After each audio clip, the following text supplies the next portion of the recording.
Hi there, I'm Nick.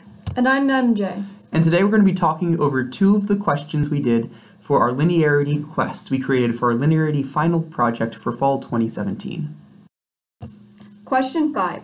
Bees. In this problem, we explore multiple different coordinate systems.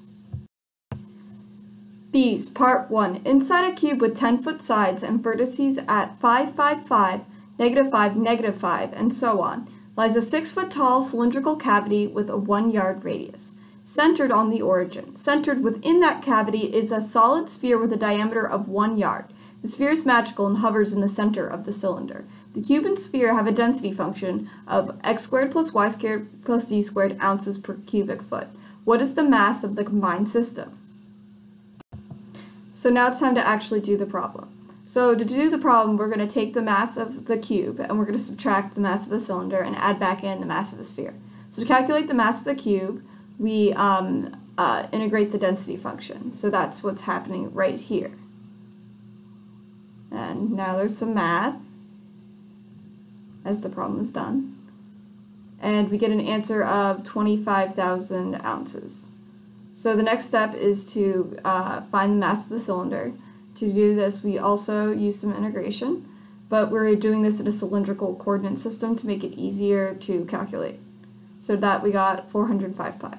Next, we take the mass of the sphere in a spherical coordinate system, and that is, let's see, 6.075 pi. So once we do the addition and subtraction, we get our final answer, which is, drum roll, 23,747 ounces. Bees, Part 2. So, the cylindrical cavity is filled with honey. Assuming on average a bee can produce 1/12 of a teaspoon of honey in its lifetime, how many bees sacrifice their life's work for the sake of this word problem? Now it's time to actually do the math. So the volume of a sphere is 4/3 pi r cubed, which comes out to 9/2 pi in our case. And the volume of the cylinder is pi r squared h, which is 54 pi. So when we do the math and add and subtract the sphere from the cylinder, we get the total volume of the cavity is 99/2 pi. So using the number of teaspoons in a cubic foot and the number of bees it takes to make a teaspoon, we get our final answer. Next up, Mark and John's hiking trip. So, for the next question, John G. and Mark S. are going hiking and find a mountain that can be approximated as the paraboloid determined by the function on the screen. And if you want to know a real-world representation of this, this is actually a butte. This is an example of what a butte looks like. So, John and Mark want to climb as directly to the top as they can, however they cannot climb anything that is past a 60-degree angle without climbing implements that they don't have. At the point 450, 450, can they climb directly towards the summit? And if not, at what height on the mountain can they climb directly towards the summit?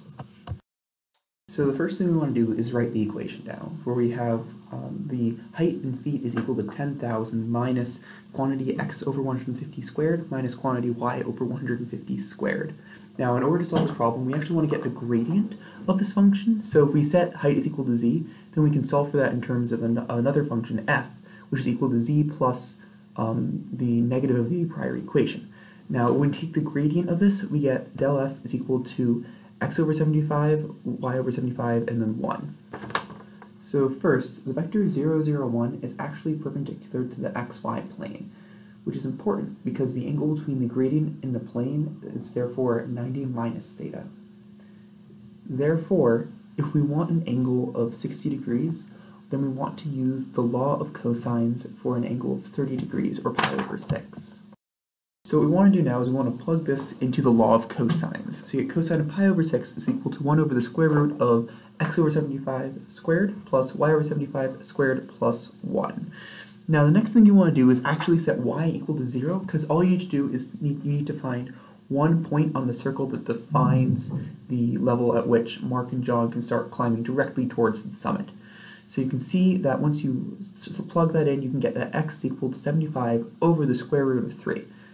Therefore, they cannot directly climb to the summit at point 450 because they are too far away and it's too steep of a slope at the time. Now, in order to determine the height at which they can start directly climbing to the slope, you can plug this initial point, where an x of value of 75 over root 3 and a y value of 0 are substituted into the original equation. When you do this, that you get the height is equal to 9,999 and 11/12 of a foot. Thanks for listening!